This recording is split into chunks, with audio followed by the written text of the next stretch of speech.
Assalamualaikum warahmatullahi wabarakatuh. Salam sejahtera buat kita semua.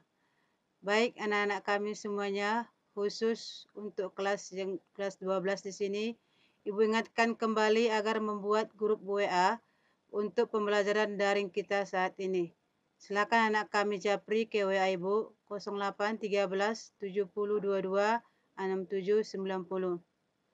Oke anak kami semuanya, pada pertemuan sebelumnya kita sudah membahas tentang apa itu listrik statis dan konsep-konsep yang mencakup materi kita, diantaranya muatan listrik dan gaya kolom. Kemudian pada pertemuan kali ini kita akan lanjutkan materi kita tentang medan listrik. Medan listrik adalah ruang atau daerah di mana gaya listrik atau pengaruh gaya listrik masih dapat dirasakan oleh benda bermuatan listrik di ruang tersebut. Medan listrik memiliki satuan Newton per kolom. Kita perhatikan pada gambar ini kita lihat ada garis-garis medan listrik. Berikutnya kita jelaskan. Medan listrik ini ditimbulkan oleh adanya garis-garis gaya listrik yang dihasilkan di sekitar muatan listrik. Kita perhatikan garis-garis gaya listrik. Dari gambar yang pertama, ini kita perhatikan bahwa arah garis gaya listrik muatan positif akan meninggalkan muatannya. Ini kita perhatikan gambar yang pertama, ini muatan positif. Ini arah panah, ini menunjukkan bahwa gaya listrik atau arah garis gaya listriknya dia meninggalkan muatan positif.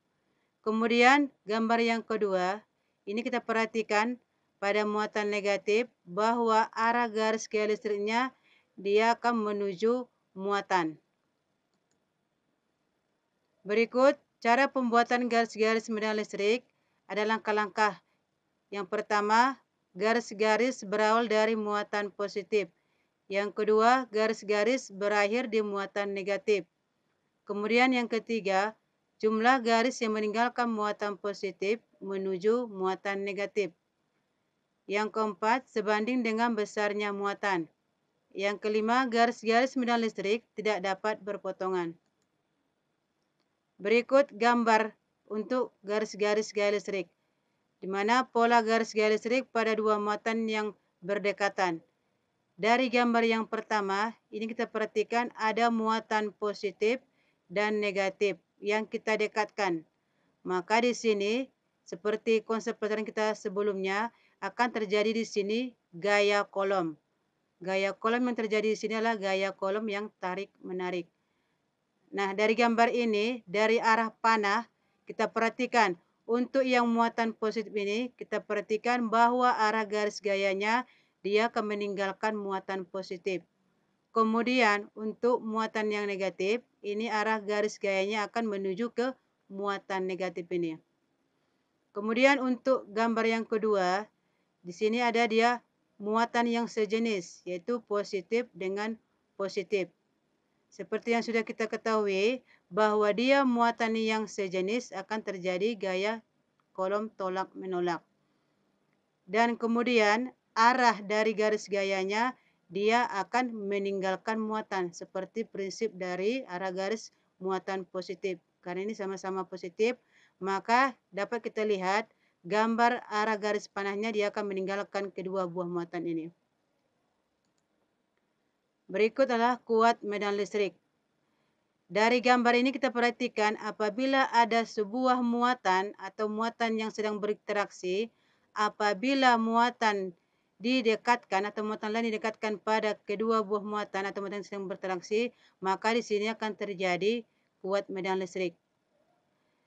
Kita perhatikan benda bermuatan listrik Q diletakkan benda uji bermuatan Q berjarak R.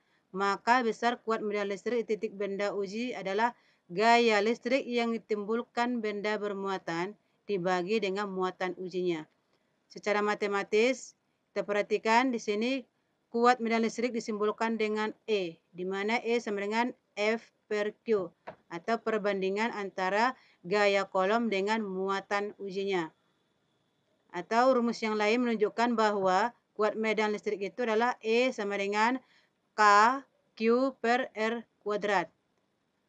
Di mana K adalah konstanta kolom, Q adalah muatan, R adalah jarak dari muatan. Untuk lebih jelasnya, kita perhatikan contoh soal berikut.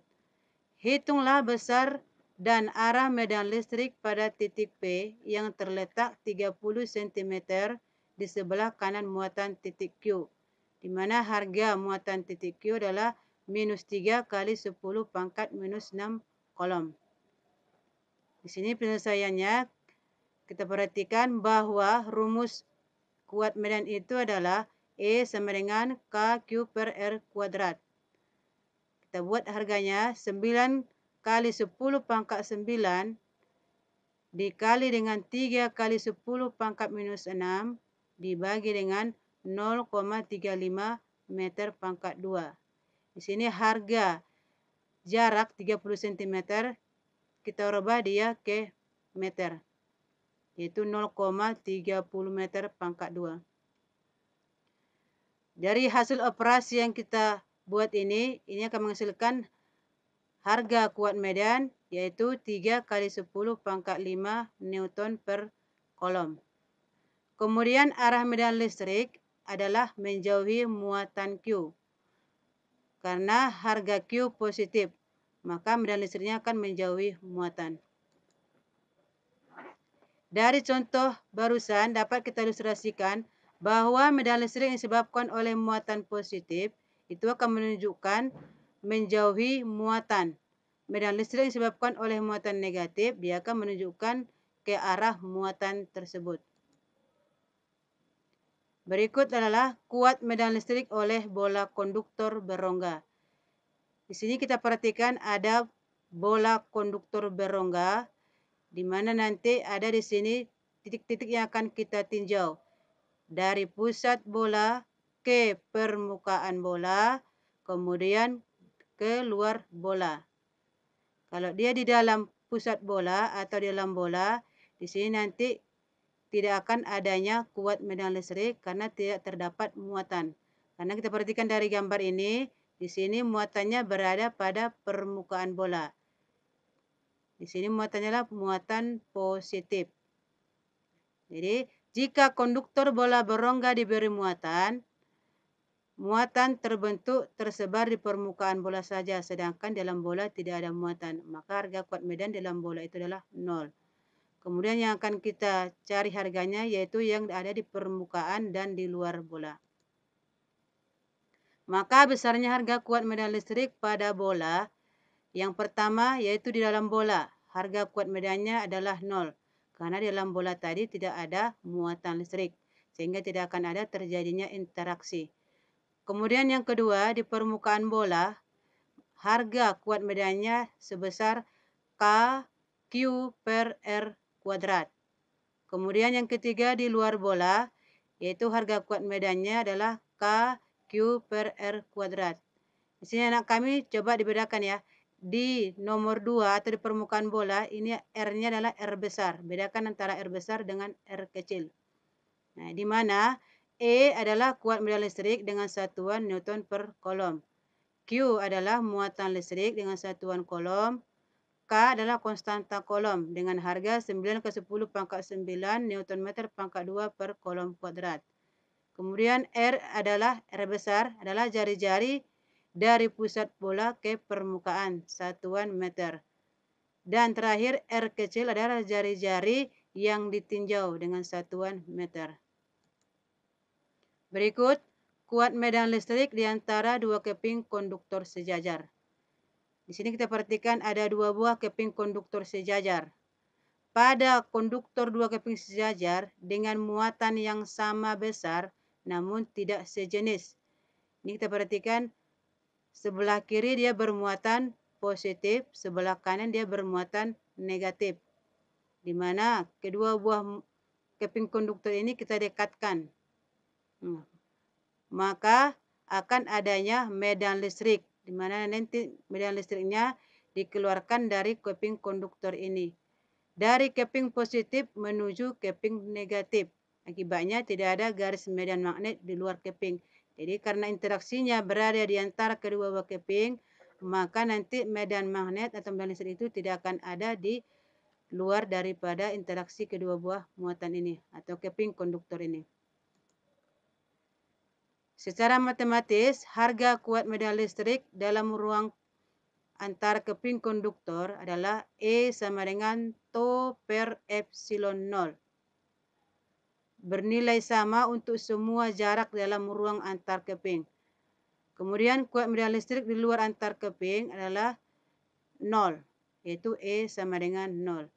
Di mana E adalah kuat medan listrik, satuan Newton per kolom. Tau adalah rapat muatan listrik, satuan kolom per meter pangkat 2.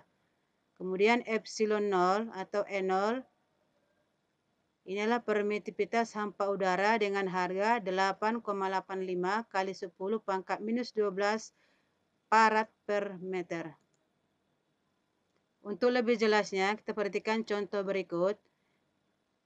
Yang nomor 1, sebuah bola konduktor memiliki jari-jari 5 cm dengan muatan listrik sebesar 20 mikrokolom yang tersebar merata. Hitunglah kuat medan listrik pada masing-masing titik berjarak A 2,5 cm, B 5 cm, dan C 10 cm. Kita perhatikan solusinya. Kita buat R sama dengan 5 cm. Ini kita konversikan karena satuannya masih senti. Kita konversikan ke meter. Sehingga sini nanti 5 kali 10 pangkat minus 2 meter. Kemudian Q atau muatan adalah 20 mikro. Ini juga kita konversikan ke kolom. Sehingga harganya menjadi 2 kali 10 pangkat minus 5 kolom. K adalah konstanta kolom dengan harga 9 ke 10 pangkat 9 Newton meter pangkat 2 per kolom kuadrat. Untuk jawaban yang A, yaitu kuat medan listrik di dalam bola. Seperti yang sudah kita ketahui, kalau di dalam bola itu tidak akan terdapat muatan listrik sehingga tidak akan ada terjadi interaksi. Maka harga kuat medan listrik dalam bola itu sama dengan 0 atau E sama dengan 0. Yang B, kuat medan listrik di permukaan bola. Ini harga R-nya simbolkan dengan R besar yaitu 5 cm. Kalau kita konversikan ini menjadi nanti 5 kali 10 pangkat minus 2 meter. Sehingga harga kuat medan listrik di permukaan bola adalah K kali Q per R kuadrat. Di mana harga K 9 kali 10 pangkat 9, harga Q 2 kali 10 pangkat minus 5, dibagi dengan harga R yaitu 5 kali 10 pangkat minus 2 dikuadratkan.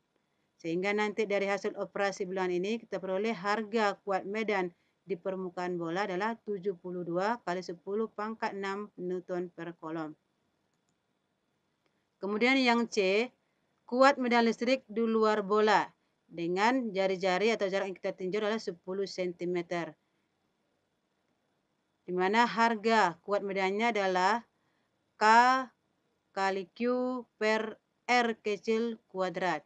Kita masukkan harga K, 9 kali 10 pangkat 9 dikali 2 kali 10 pangkat minus 5 kolom dibagi dengan 1 kali 10 pangkat minus 1 kuadrat. Harga R yang sudah kita konversikan tadi.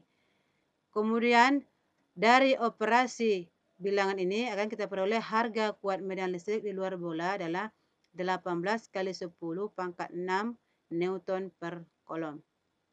Kemudian contoh yang kedua, di sini sebuah keping konduktor dengan luas 0,1 meter pangkat 2 yang dibumikan membawa muatan 8,85 mikrokolom. Ketika diletakkan sejauh 2 cm, hitung besar kuat medan listrik di antara keping tersebut. Di sini kita ketahui luas dari keping konduktor adalah kita simbolkan dengan A yaitu 0,1 meter pangkat 2. Kemudian muatannya kita simbolkan dengan Q, harganya 8,85 mikrokolom. Kemudian harga epsilon 0 yaitu 8,85 kali 10 pangkat minus 12 farad per meter. Maka kita ambil rumusan E yaitu TO per epsilon 0. Sebelumnya kita cari dulu harga TO yaitu rapat muatan listrik yang ada pada kedua buah keping. Di mana rumusan TO adalah Q per A dengan harga 8,85 kali 10 pangkat minus 6 dibagi dengan 0,1. Maka harganya 8,85 kali 10 pangkat minus 5 kolom per meter pangkat 2. Kemudian dari harga TO ini kita masukkan ke rumusan kuat medan atau E. Di mana harga TO tadi 8,85 kali 10 pangkat 5 kita bagi dengan harga permitivitas hampa udara yaitu 8,85 kali 10 pangkat minus 12. Sehingga nanti kita peroleh harga kuat medannya pada keping konduktor adalah 1 kali 10 pangkat 7 Newton per kolom. Demikianlah materi kita pada pertemuan kali ini. Kalau ada pertanyaan dan yang tidak jelas, silakan dibuat dalam komentar. Demikianlah. Assalamualaikum warahmatullahi wabarakatuh.